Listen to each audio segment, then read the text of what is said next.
Thanks, Harold. Max, congratulations. Welcome to New York.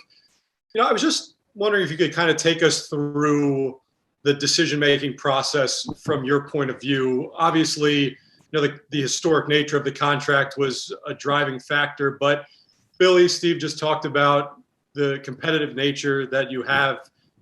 Your desperation almost to win. You're known as one of the great competitors in the game. What conversations did you have to have that made you feel confident that you could win here at this stage in your career?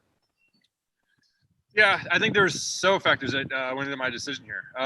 First, when I took the Zoom call with Steve and Billy, and got to know those two, and Steve said it's whatever it takes to win here. That he looks at this as he wants to win a championship, and he's going to do whatever it takes to win. So, when you hear that from an owner, you don't hear that from owners too often these days. And when you can finally hear an owner want to do what it takes to win. Obviously, that piqued my interest. Obviously, when you look at the team, the most obvious thing is, pitching with Jake. That's an obvious thing that I saw. And then going against those guys, and that they have a pretty good lineup behind that as well. And then additionally, the three moves, and the guy that I kind of know was Eduardo Escobar. Brian Dozier, I played with him on the Nats. He was a really good buzz with him and raved about how awesome Escobar is. So I don't even know him, but if you're cool by Dozier, you're cool by me.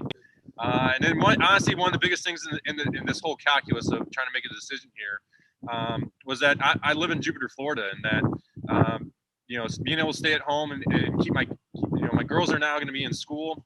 Brooke's going to be in school a lot longer now in the season, and so by playing in New York, spring training's right in my backyard. Makes it real easy for my kids to be able to. I can still see my kids at a pretty high rate by playing in the NL East. Moving to the West Coast was going to present a real challenge to them, and so at this point in my career, you put all those things together, and that's when I said I'm going to be a New York Met.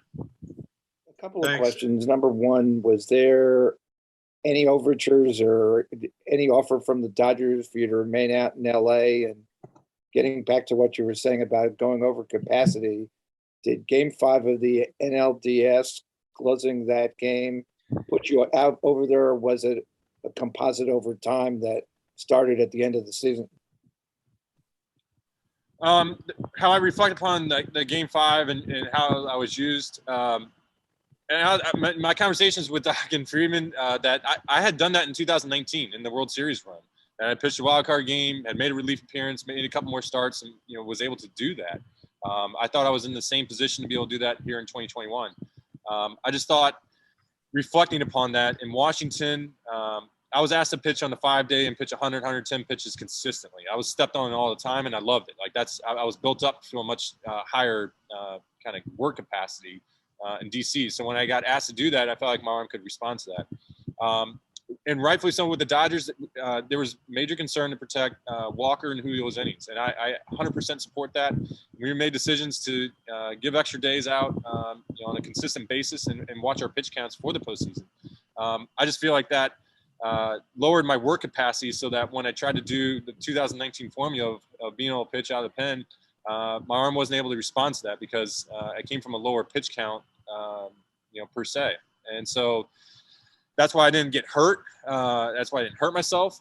But I was definitely compromised from trying to execute what I was trying to do in 2019. So you learn something new every time. Never thought in a million years. I've never asked the manager for the ball and gotten hurt like that, or not be able to make my next start. That's just never happened to me.